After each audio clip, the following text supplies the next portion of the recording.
నమస్తే, welcome to TV 999 news.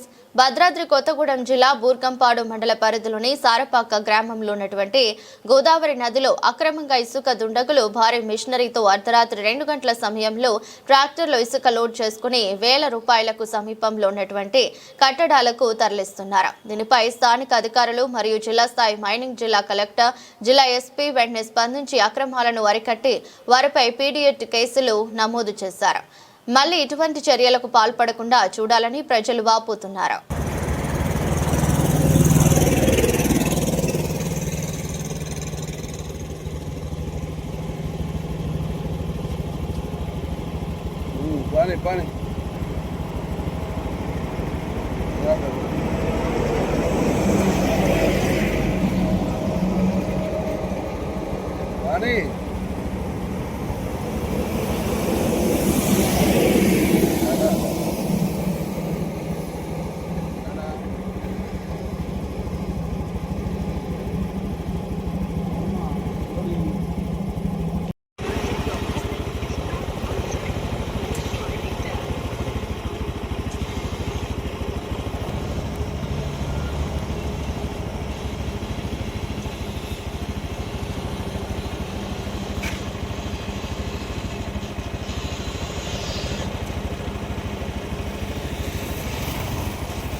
ఏ ప్రశ్న అడిగారు?